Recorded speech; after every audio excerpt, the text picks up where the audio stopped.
To all of you on Science Clear Classes, आप सबका स्वागत है साइंस क्लियर क्लासेस पर। और हम जैसे कि आपसे वादा किया था यूपीएचएससी का जो प्रीवियस पेपर हुआ था सामान्य अध्ययन का, हम उसका एक और पेपर लेकर आए हैं। ये भी 30 अक्टूबर का पेपर है 2021 का, और इसको हम सिलसिलेवार इस तरीके से पेपर लेकर आते रहेंगे। नए क्वेश्चन भी जल्दी हम समावेश करेंगे।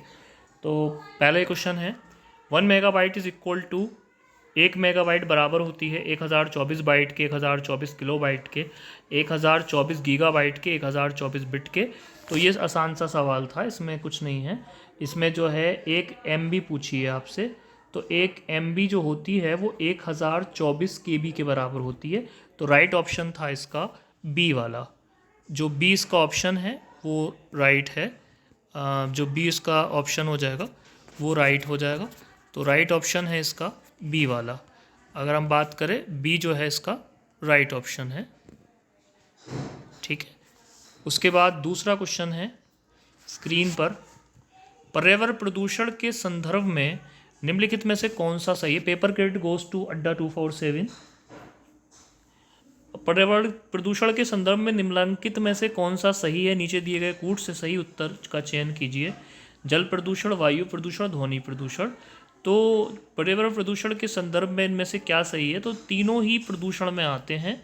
तो पहला, दूसरा और तीसरा, तो ऑप्शन होगा डी वाला सही इसका। डी वाला जो ऑप्शन हो जाएगा वो राइट होगा। ऑप्शन डी राइट होगा। जैविक विविधता के लिए तीसरा प्रश्न है स्क्रीन पर, जैविक विविधता के लिए कौन सा अंतर्राष्ट्रीय दिवस है। तो जैविक विविधता के लिए जो अंतर्राष्ट्रीय दिवस होता है वो 22 मई को मनाया जाता है। ऑप्शन है वैसे 22 जून, और ये जो हैगा दूसरा हैगा आपका 22 मई, और तीसरा हैगा 22 अप्रैल, और चौथा जो हैगा आपका हैगा 22 सितंबर। तो सही इसका जो जवाब हो जाएगा वो हो जाएगा आपका 22 मई। ठीक है, और 22 मई इसका उत्तर हो जाएगा प्रत्येक वर्ष। ठीक। उसके बाद अगला क्वेश्चन है, चतुर्थ विश्व शब्दावली किस देशों के लिए प्रयुक्त की गई है। उच्च विकसित, न्यूनतम विकसित, विकासशील, विकसित। तो न्यूनतम विकसित देशों के लिए चतुर्थ विश्व शब्दावली का प्रयोग किया जाता है। और इस शब्द का जो प्रयोग था सबसे पहले जो जिन्होंने किया था उनका नाम था जॉर्ज मैनुअल।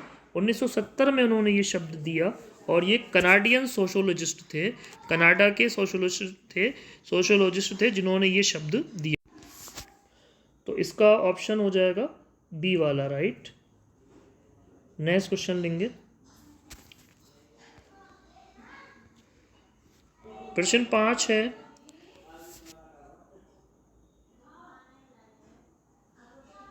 रॉन घाटी में नीचे की ओर बहने वाली ठंडी स्थानीय हवा को क्या कहते हैं।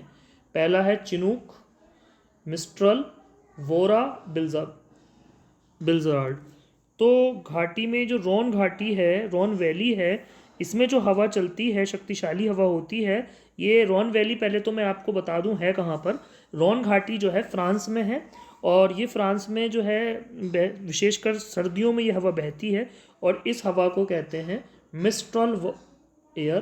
तो राइट ऑप्शन जो हो जाएगा इसका वो मिस्ट्रल हो जाएगा। बी वाला ऑप्शन राइट है। अगला प्रश्न है, भारत में जैव विविधता की दृष्टि से सबसे संपन्न क्षेत्र है। पश्चिमी घाट, पूर्वी घाट, थार रेगिस्तान, बंगाल की खाड़ी। आसान सा सवाल था। पश्चिमी घाट जो है आपका, इसे वेस्टर्न घाट को यूनेस्को ने वर्ल्ड हेरिटेज साइट के रूप में भी माना है, और इसमें जो हैगा इसे जो हैगा जैव विविधता के लिए सबसे ज़्यादा ज़रूरी समझा जाता है। तो राइट ऑप्शन जो इसका हो जाएगा वो पश्चिमी घाट होगा। ए ऑप्शन इसका राइट है। ठीक है। इसमें एक चीज़ यहाँ पर और भी बता दें, भारत में इनके अलावा जीव विविधता संपन्न क्षेत्रों में सुंदरवन मैनग्रोव फॉरेस्ट, जी हाँ ध्यान से सुनिए, Sundarban mangrove forest, Himalayan region, Indo Burma region, और निकोबार और अंडमान आइलैंड जो है ये भी इसके अंदर शामिल है। उसके बाद अगला प्रश्न लेंगे हम,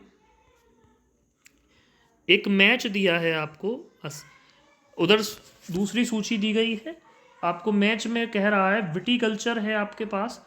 देखिए विटीकल्चर जो होती है वो अंगूरों की खेती होती है, तो ए का चौथा सही हो जाएगा। पिसीकल्चर जो होती है मछली की खेती पाचलन को कहते हैं। वेजिकल्चर में सब्जियों की होगी, जाहिर सी बात है। और ओल्डीकल्चर में जो होगी वो किसकी होगी, वृक्ष होगी। इस हिसाब से मिला लीजिए, ए का 4 सही है और बी का 1 सही है। ठीक है, तो ए का 4 बी का 1 वाला जो ऑप्शन है वो आपके पास केवल डी वाला ही है, तो डी आंसर इसका हो जाएगा। अगला प्रश्न है स्क्रीन पर, Indian institute of ecology and environment, प्रश्न 8 है, स्क्रीन पर देखिए। Indian institute of ecology environment अवस्थित है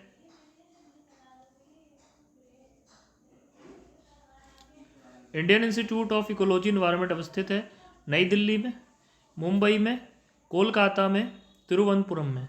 तो इसका जो राइट आंसर हो जाएगा वो हो जाएगा आपका नई दिल्ली। नई दिल्ली में ही जो हैगा क्या है, इकोलॉजी का इंस्टीट्यूट जो है वो स्थित है, तो राइट ऑप्शन हो जाएगा नई दिल्ली। ऑप्शन ए इसका राइट होगा।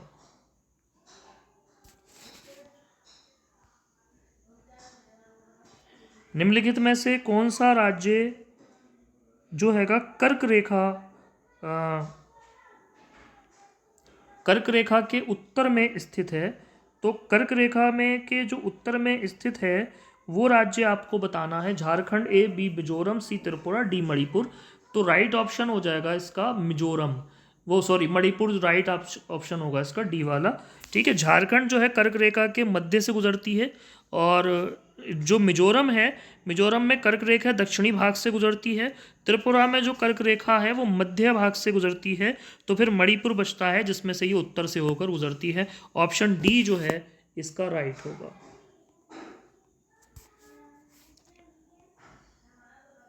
पेपर क्रेडिट गोज टू अड्डा 247। निम्नलिखित में से कौन सा एक आर्थिक दृष्टि से सबसे ऊपर किंतु लिंग अनुपात के आधार पर सबसे नीचे है? मध्य प्रदेश, महाराष्ट्र, पश्चिम बंगाल, हरियाणा। तो हरियाणा जो हैगा इसका राइट ऑप्शन होगा।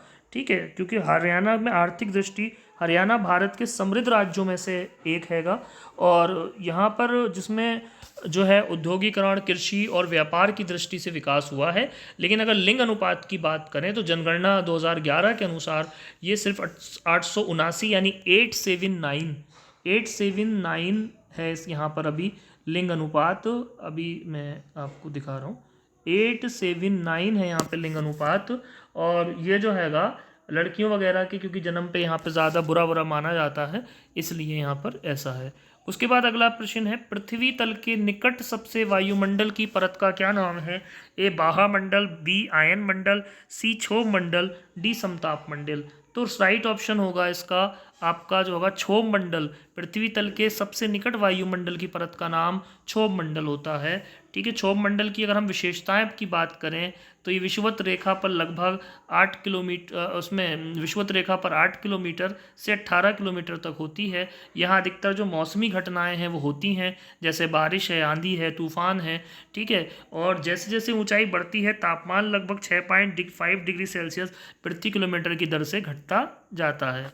अगला प्रश्न है स्क्रीन पर, भारत सरकार के मंत्रालय के अनुसार कोविड-19 लॉकडाउन के कारण वित्तीय वर्ष 2020-21 के तिमाही में भारत की सकल घरेलू उत्पाद में कितनी गिरावट आई थी? ए -0.4, बी -7.5, सी 13.9, डी 23.9। तो राइट ऑप्शन होगा, ये गिरावट जो आई थी ये गिरावट थी 23.9% की गिरावट थी। इसका जो राइट ऑप्शन होगा वो डी वाला होगा, 23.9% ये गिरावट थी। Right option D.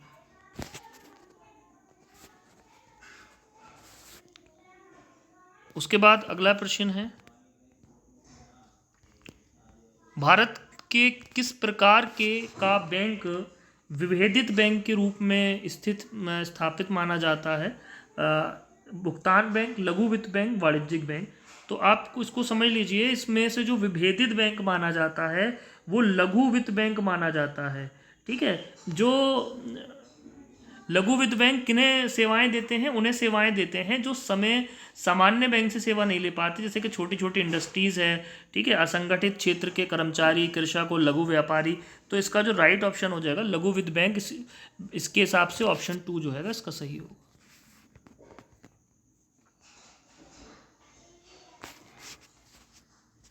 उसके बाद अगला प्रश्न है, तो भारत में अब तक कितनी बार वित्तीय आपातकाल की घोषणा की गई? पेपर क्रेडिट गोज टू अड्डा 247। एक ए 5 बार, बी 1 बार, सी बार 4 बार, बी डी कभी नहीं। तो भारत में जो वित्तीय आपातकाल है वो अभी तक घोषित नहीं किया गया है, तो राइट ऑप्शन होगा इसका डी, कभी भी नहीं किया गया। भारत का वन्य जीव संस्थान अवस्थित है भोपाल में, गुवाहाटी में, देहरादून में, अल्मोड़ा में। बहुत आसान है, वाइल्ड लाइफ इंस्टीट्यूट की बात कर रहे हैं, ये देहरादून में स्थापित है। ऑप्शन सी जो होगा इसका राइट होगा। अगला प्रश्न है, वन धन विकास योजना के अंतर्गत किस राज्य को आदर्श मॉडल राज्य जो हैगा घोषित किया गया है? तो इसको जो घोषित किया गया है आदर्श राज्य, ए असम को, बी मेघालय को, सी मणिपुर को, डी उत्तर प्रदेश को। तो इसमें मणिपुर को जो है वन धन विकास योजना के अंतर्गत आदर्श मॉडल घोषित किया गया है। उसके बाद अगला प्रश्न लेंगे,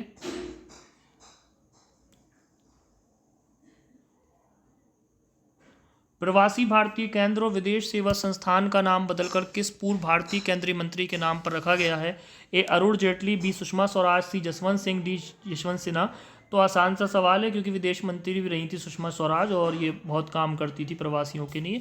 तो राइट ऑप्शन होगा इसका बी वाला। क्वेश्चन 19 है, दीपोत्सव 2019 का आयोजन उत्तर प्रदेश के किस जिले में किया गया था? ए काशी, बी मथुरा, सी अयोध्या, डी प्रयागराज। इसे तो आप थोड़े से भी पढ़े होते तो लगा देते अयोध्या। उसके बाद अगला प्रश्न है, किस व्यापार संगठन WTC की पहली महिला महानिदेशक नागोजी आइजो इवेला, इसमें इनका नाम इंग्लिश में पढ़ रहे हैं, यहाँ पर ठीक नहीं दिख रहा। नागोजी ओकंजो इवेला जो एक पहली महिला महानिदेशक थी WTC की, ये किस देश की निवासी हैं? प्रश्न में ये पूछा गया है आपसे। France, Japan, Brazil, Nigeria.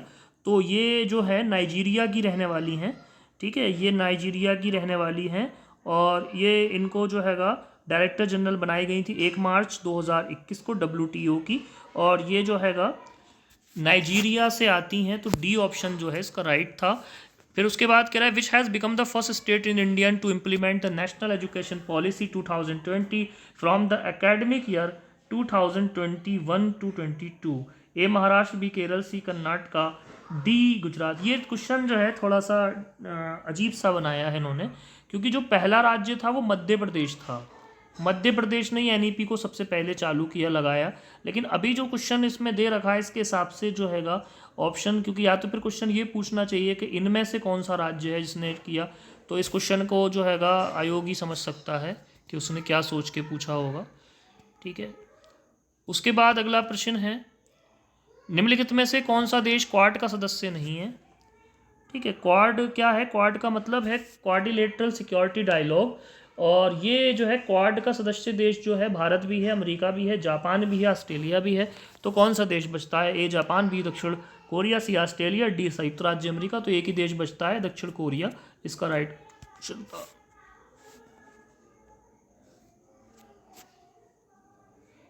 तो शिक्षक के कार्यों का जो वास्तुनिष्ठ मूल्यांकन होता है FIACS द्वारा, प्रणाली विश्लेषण द्वारा और रेटिंग स्केल द्वारा या SST द्वारा। तो राइट ऑप्शन होगा इसका रेटिंग स्केल द्वारा होता है, ये ऑप्शन सी इसका राइट होगा। उसके बाद संकेतों की मदद से आंकड़ों में चित्र में प्रखंड को कहते हैं।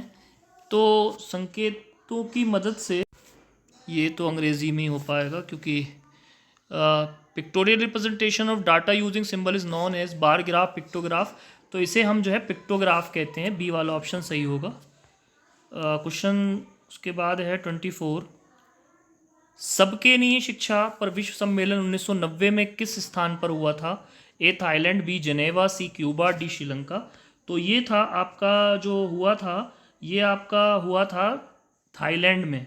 कहाँ पर हुआ था? ये हुआ था थाईलैंड में, और थाईलैंड में जो हैगा ये सम्मेलन हुआ था।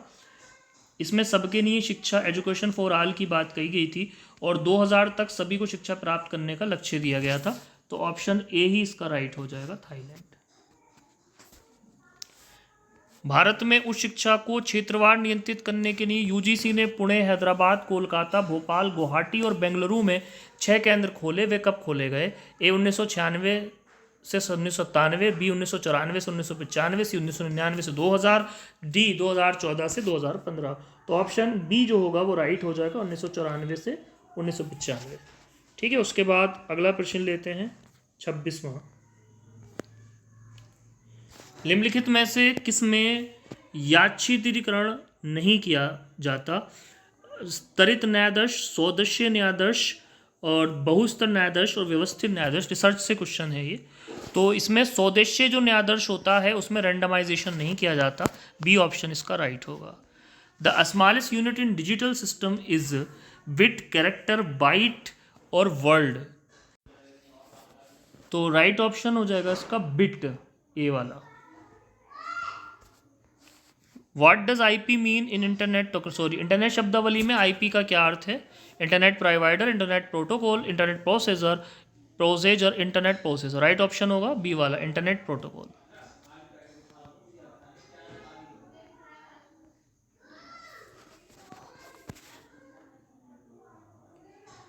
डिजिटल स्टोरेज के संदर्भ में ब्लू रे डिस्क है आंतरिक भंडारण डिवाइस, बाहरी भंडारण डिवाइस, ये भंडारण डिवाइस नहीं है, या फिर ए और बी दोनों सही हैं। बताना है आपको इस क्वेश्चन का आंसर। तो ब्लू रे डिस्क जो होती है बाहरी भंडारण डिवाइस होती है। बी वाला क्वेश्चन, बी वाला ऑप्शन इसका राइट होगा। लास्ट प्रश्न है, निम्नलिखित में से कौन सी आउटपुट डिवाइस नहीं है? प्रिंटर भी आउटपुट है, प्लॉटर आउटपुट होता है, या वीडीयू या स्कैनर। फिर से क्वेश्चन पढ़ लीजिए। निम्न में से कौन सी आउटपुट डिवाइस नहीं है? Printer, plotter, scanner, VDU. ठीक है, तो आप बताएंगे स्कैनर आउटपुट डिवाइस नहीं होता, तो राइट ऑप्शन जो हो जाएगा वो सी हो जाएगा। तो फ्रेंड इसका ऑप्शन सी होगा। ये थे 30 प्रश्न जिसका हमने व्याख्यात्मक हल लाने की कोशिश की है। आगे भी प्रीवियस ईयर के पेपर आपको रोज़ मिलेंगे, और नई करंट अफेयर के लिए भी चैनल को सब्सक्राइब करिए, शेयर करिए। Thank you very much to watch the full video.